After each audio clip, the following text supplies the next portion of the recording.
special championship edition Oh. of 12 on the Field. I am your host, and if my voice sounds a little different today, it's because I am currently vibrating at a frequency that might shatter glass. We are live, we are on site, we are looking out the window at Levi's Stadium in Santa Clara and the atmosphere. It's heavy, man. It is heavy in the best possible way. Today is the day, Super Bowl LX, Super Bowl 60. It definitely feels different than a regular Sunday. It really does. We've been tracking the DVOA, the EPA per play, the, injury regressions all season long from the studio. But being here, seeing the banner, seeing the sheer scale of this whole operation, it stops being a spreadsheet and starts feeling like history. It does. It really does. And look, we have a massive stack of sources to get through today. We have the PFF Advanced Analytics. We have the referee scouting reports. We have all the injury breakdowns. But before we get into any of the X's and O's, we have to acknowledge the elephant, or maybe the ghost in the room. The narrative. The R word, revenge.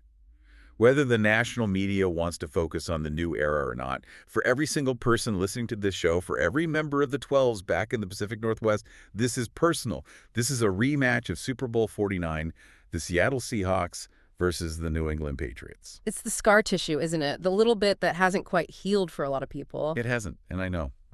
Logic says there's no Tom Brady, there's no Bill Belichick, Pete Carroll isn't chewing gum on the sideline.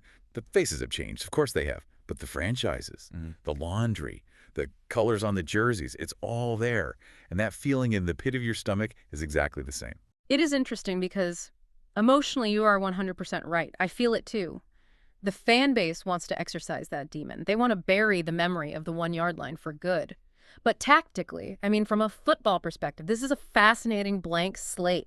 These are two teams that look, almost nothing like they did a decade ago. You have Mike Macdonald, the defensive wonderkind who has completely reshaped our identity, against Mike Vrabel, who has turned the Patriots into this gritty, physical, old-school squad. It's a clash of philosophies, not just history. And the setting just adds a whole other layer of spice to this whole thing. We are deep behind enemy lines.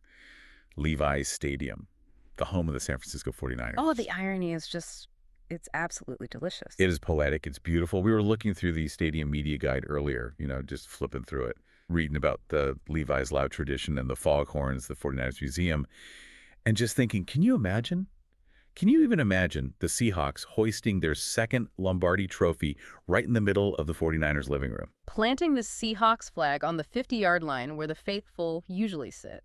That is the ultimate golden anniversary gift. You have to remember, this is the 50th season for the Seahawks franchise, half a century of football. So to cap that off by winning a Super Bowl in your arch rival's house against the team that denied you a dynasty 11 years ago, if you wrote that in a movie script, the studio would probably reject it for being too cheesy. They would say it's too perfect, too on the nose. But to get that Hollywood ending, we actually have to play the football game. And that is why we are here. We aren't just waving pom-poms today. Not at all. Our mission for this deep dive is to break down exactly how Seattle brings the Lombardi back to the PNW. We need to talk about the skeleton key on defense, the specific offensive adjustments Clint Kubiak is making, and, the weird officiating tendencies of Sean Smith's crew. We have to strip away the hype and just look at the matchups. Because on paper, this is closer than a lot of people think. You have Sam Darnold, who is the ultimate redemption story, versus Drake Maye, the young phenom who looks like he was built in a lab to play quarterback. So let's get right into it. The first piece of the puzzle is always the health check. We're calling this segment the skeleton key crisis. A bit of a dramatic title, but unfortunately, I think it's pretty accurate. We looked at the final injury report this morning. 14 players listed. 14. On the surface, if you just glance at the list, that looks terrifying. It looks like half the roster is in the medical tent. It looks like a May SH unit, yeah.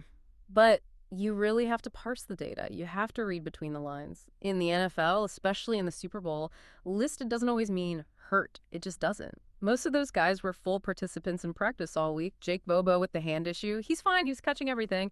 Kenneth Walker III, he's good to go. The medical staff is just being diligent with the paperwork. It's CYA. Sam Darnold was listed with an oblique issue, which, for quarterback, that can be tricky, right? You need that rotation, that velocity. You need that torque to really drive the ball downfield. True, but he was a full participant all week. I watched him throw during the open media sessions. The zip is there.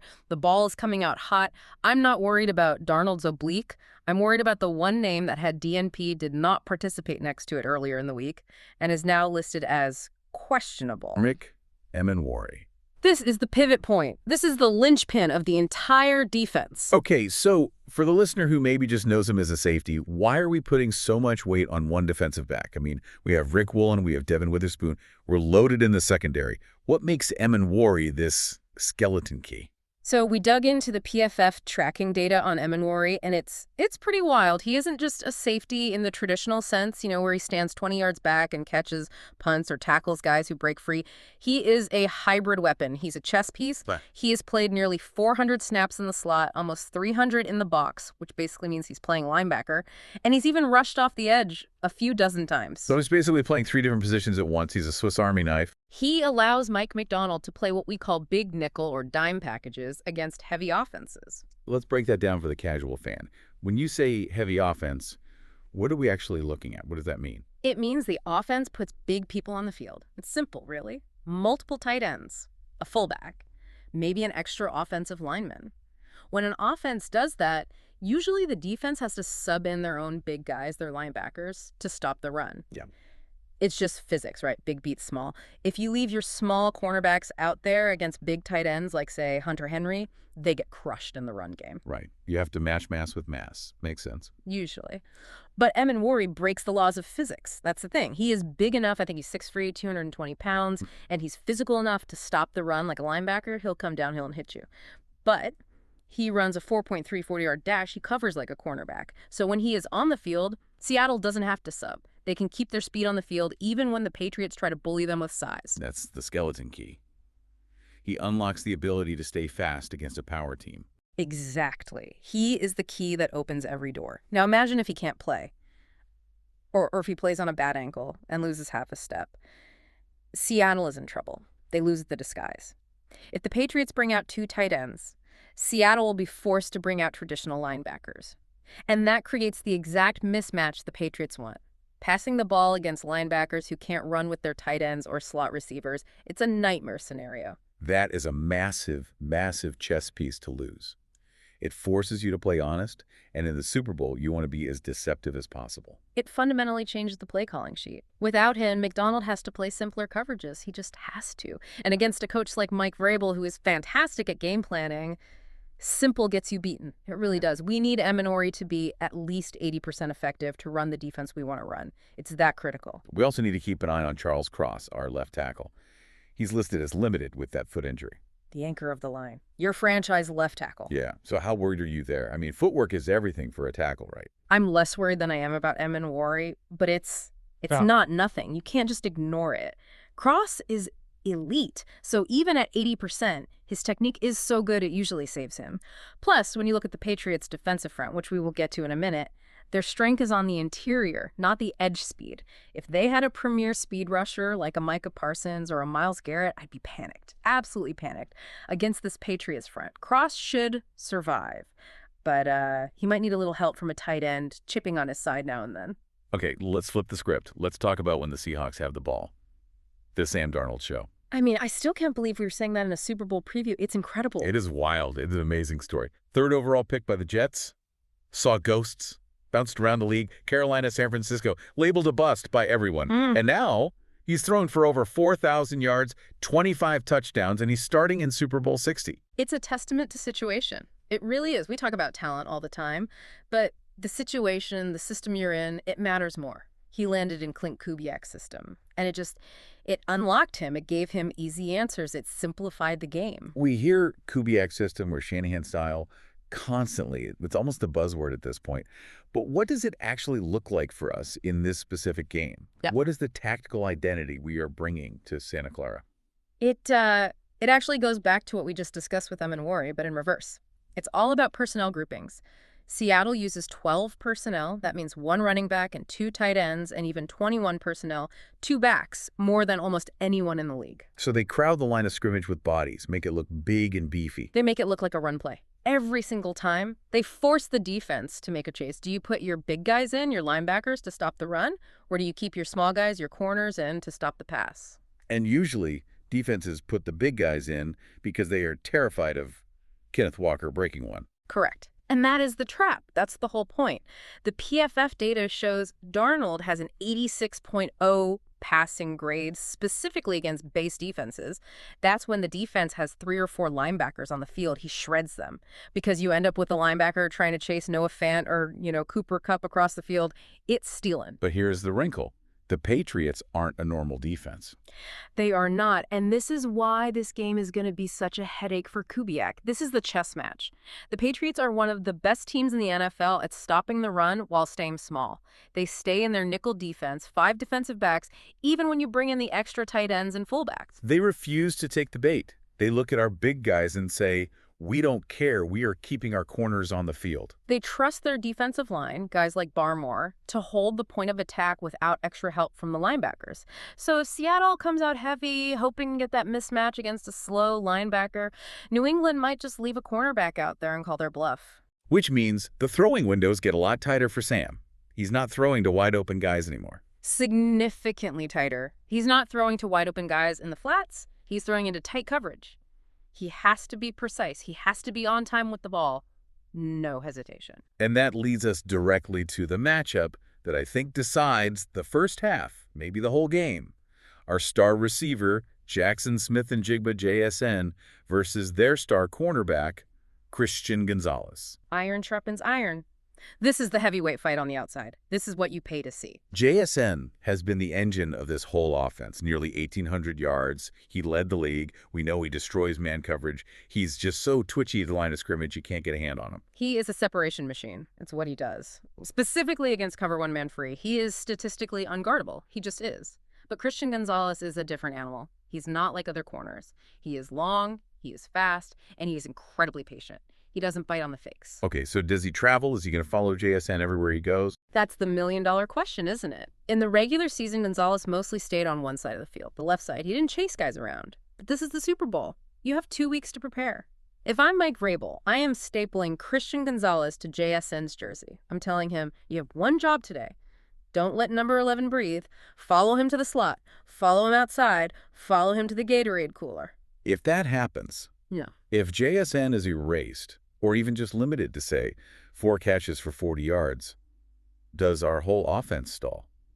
Because JSN has been the safety blanket all year. He's the guy Sam looks for on third down. It forces the ball elsewhere. It has to. And this is where Seattle's roster construction really, really shines. Most teams, if you take away their number 1 receiver, their WR1, they crumble. They have no other options. Seattle has options. They have an embarrassment of riches. It's almost unfair. If Gonzalez is busy with JSN, who is guarding DK Metcalf, who is guarding Cooper Kupp. We have to talk about Cooper Kupp. That acquisition midseason felt like a win-now move, and boy, has it paid off. It was genius. Absolute genius. And not just for his catching ability. People forget, Cooper Kupp is arguably the best blocking wide receiver in the entire NFL. Oh, he gets his nose dirty. He'll crack a linebacker in the run game, no problem. He blocks like a tight end. So going back to that whole run game discussion, having Kupp on the field allows you to run the ball effectively, even when you are in a passing formation, because he can seal the edge. And on third down, if Gonzalez is locked on JSN, you better believe Darnold is going to look for Kupp on those option routes. Cooper Kupp versus a team's third best corner. Or a safety. I will take that matchup every single time. All day long. It sounds great, but for any of this to work, for any of these guys to get open, Sam needs time to throw. We mentioned Charles Cross is banged up, so where's the pressure coming from? Who do we have to worry about? Well, the Patriots' edge rush, the guys coming from the outside, is actually statistically below average. It's one of their weaknesses. They don't have a Myles Garrett or a TJ Watt who just ruins your day from the edge. That's good news. Sam really struggles when the pressure comes from his blind side. It is. But their interior. That's the problem. Christian Barmore. The big man in the middle, the disruptor. He is a wrecking ball, an absolute game wrecker. And looking at Seattle's offensive line grades, our interior trio, Sundell, Zabel, Bradford, is the weak link. In pass protection, they rank below league average. It's just a fact. So Barmore pushes the pocket right into Sam's face. There's nowhere for him to go. Yeah, we call it climbing the ladder. A quarterback needs to be able to step up into the pocket to make a throw, especially depth throws. If Barmore is pushing the center backward into the quarterback's lap, there is no pocket to step into. It's like throwing inside a phone booth that is getting smaller and smaller. And when Darnold can't step up, he drifts backward, or he throws off his back foot. And that is when the ghosts come back. That is when the interceptions happen. If he can't step into his throw, he floats the ball, it loses velocity, and that's a pick waiting to happen. So the key isn't necessarily the tackles, it's the guards. They have to anchor. They have to hold their ground. They have to play the game of their lives. It's that simple. If Darnold has a clean pocket to step into, he will pick this defense apart. If he's throwing with Christian Barmore in his lap all day, it's going to be a long, long day. Okay, so protect Sam, let JSN and Cup cook. Got it. Now let's flip the field. When New England has the ball, we have to talk about the alien. Drake Maye. This kid is terrifying. I'm not going to lie. Yeah. Year two, and the comparisons are already lofty. Josh Allen, Patrick Mahomes. He's big, he's athletic, and he has an absolute cannon attached to his shoulder. He is the prototype for the modern NFL quarterback. He really is. He can make every throw from the pocket, but he is most dangerous when the play breaks down. When the structure fails, that's when he thrives. The off-script plays, the backyard football stuff. Exactly, and this brings us to a specific tactical vulnerability for Seattle that I am genuinely worried about. Okay, lay it on us. Yeah. What's keeping you up at night? It's about the coverage scheme. Mike McDonald's defense is brilliant, it is, but it has a very specific identity. They play zone coverage, specifically two high shells. Okay, explain too high shell for the casual fan. Visualize it for us. What does that look like on the field? Imagine looking at the field from the blimp. You see the whole defense. Way back near the end zone, you have two safeties splitting the field in half. They form a roof over the house. Their job is to sit back deep to prevent the home run ball, the big touchdown. Everything else, all the short and medium passes, is happening in front of them. It's a bend but don't break philosophy. We will let you catch a 5-yard pass, but we will not let you score a 50-yard touchdown. They want you to throw it short, and then they want to tackle you. They want you to make a mistake by getting impatient. Correct. And here's the kicker. Seattle runs this look on 79% of their defensive snaps. That is an incredibly high number. They basically say, we're going to play zone, and we dare you to be patient enough to beat us. And usually young quarterbacks get impatient. They get bored taking the 5-yard check down. They try to force a deep ball into double coverage, and boom, Rick Wool, an interception. Usually, yes. But here is the problem. This is the scary part.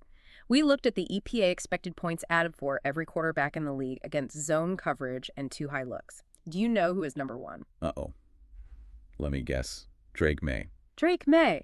And it's not even close. He destroys it. He processes the field so quickly, and he has the arm strength to fit the ball into the turkey hole. That's the gap between the cornerback and the safety along the sideline. He loves playing against zone. He is patient enough to take what you give him and talented enough to fit it into tight windows when he needs to. So we are walking into a trap. We're playing exactly the defense he wants to see. On paper, yes, it looks that way. If Seattle just sits back in that soft zone and lets Maye sit in the pocket and get comfortable, he will surgically dismantle them. He will find the soft spots all day long, little 10, 12-yard gains, death by 1,000 paper cuts. So what do? You can't just change your entire defensive identity in 2 weeks. You can't suddenly become a heavy man-to-man blitzing team if that's not who you are. You can't rewrite the playbook, no, but you can change the aggression. The solution isn't in the secondary, it's on the defensive line. That's rough. Specifically, rush lane integrity. We talked about Barmore for them. Well, Seattle has Leonard Williams and the rookie Byron Murphy II. They are the answer. They have to win quickly. Get to him before he can pick us apart. But they have to win disciplined. This is crucial against a guy like Maye. If you rush too aggressively up the field, if your defensive ends just fly past the quarterback, you open up a massive lane for him to run through. And Maye scrambles more than any other QB in the league. We know that pain.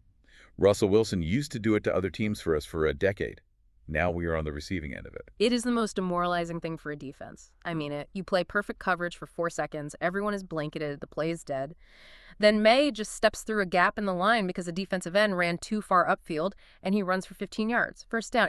It crushes your soul. It breaks your back. It completely kills momentum. So Williams and Murphy need to push the pocket evenly. They need to crush the pocket like a soda can, not just run around it.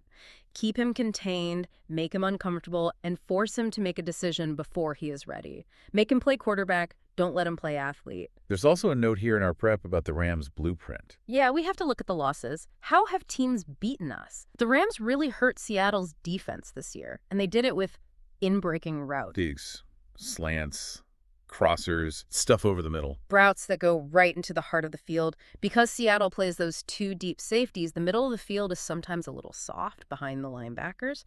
The Rams feasted on that all day. And the Patriots have the personnel for it. They're built for that kind of attack. Stefon Diggs. He is a master route runner. He lives in the middle of the field. Hunter Henry at tight end is a pro at finding those little pockets in the zone.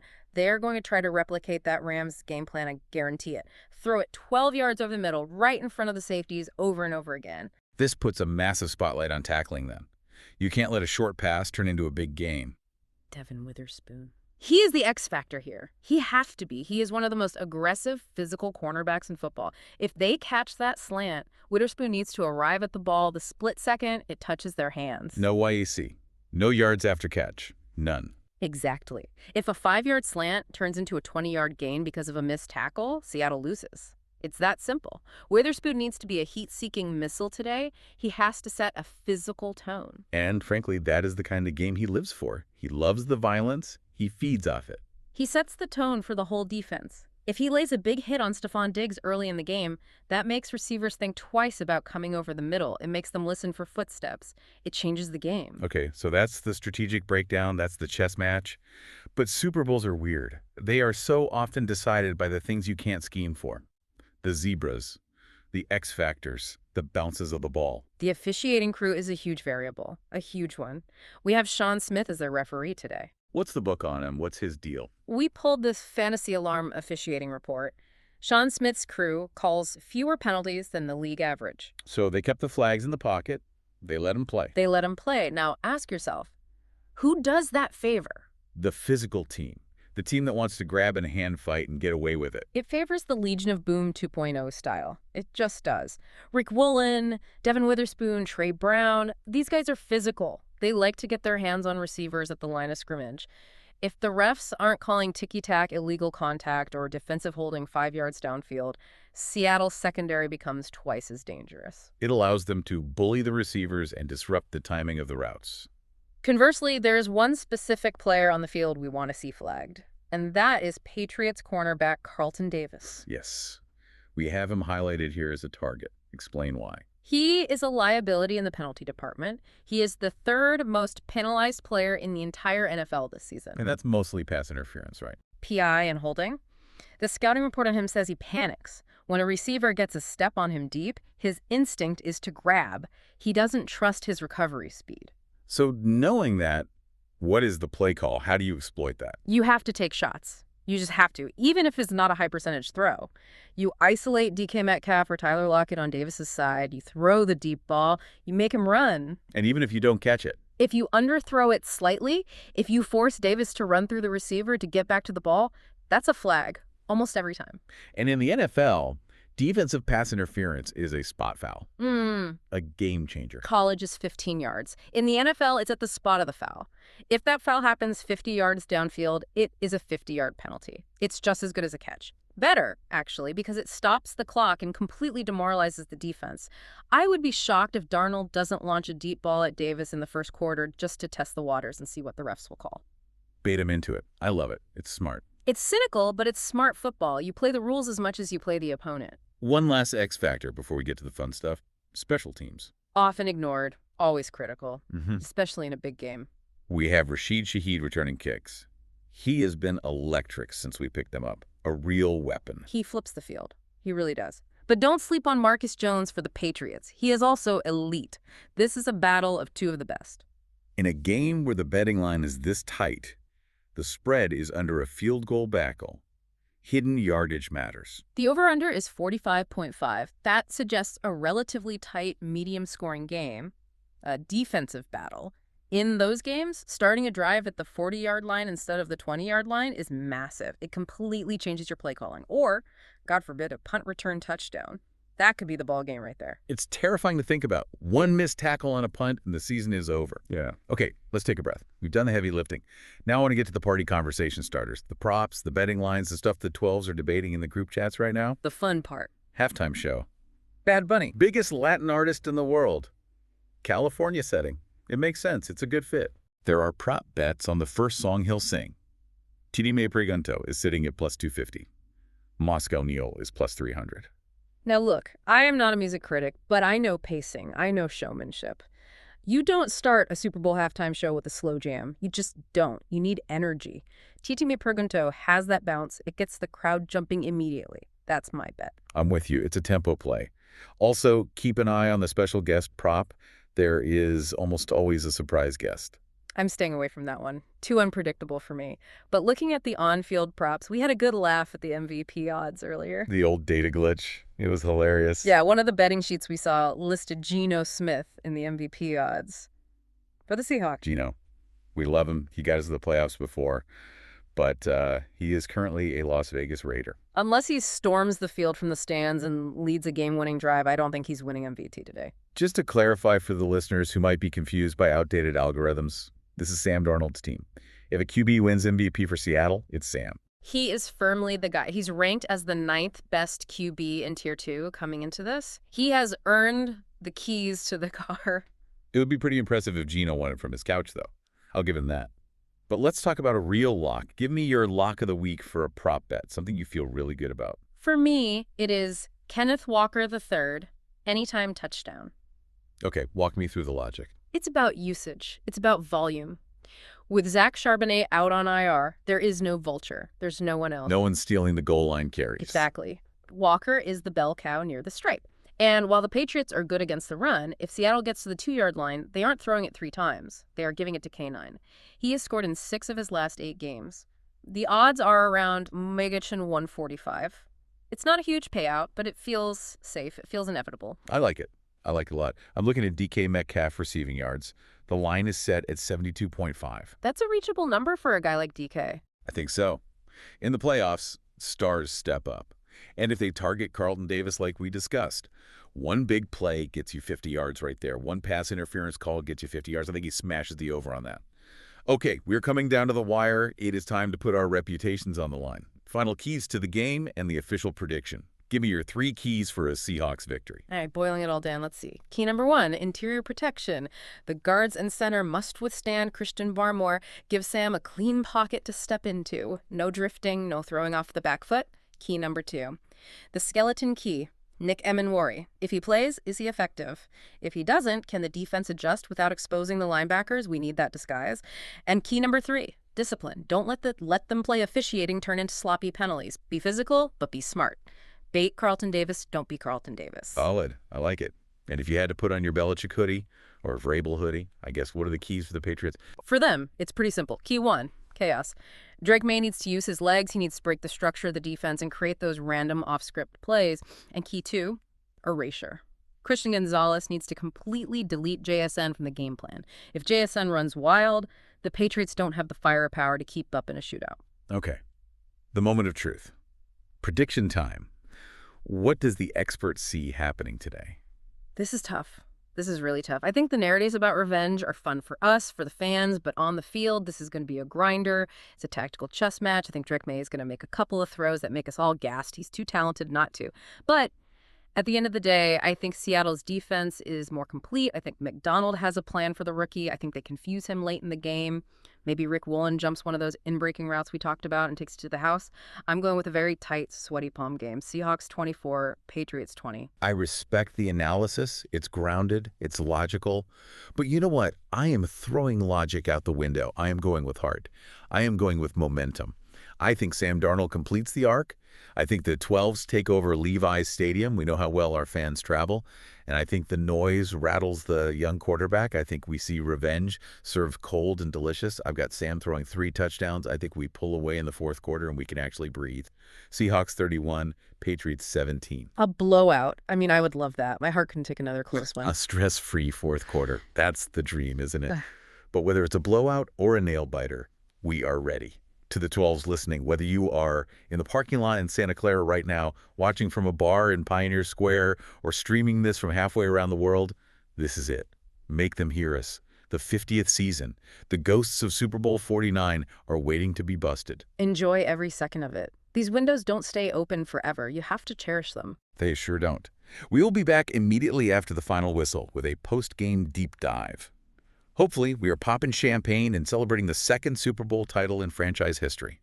For The Expert, I'm the host. Thank you for listening to 12 on the Field. Go Hawks.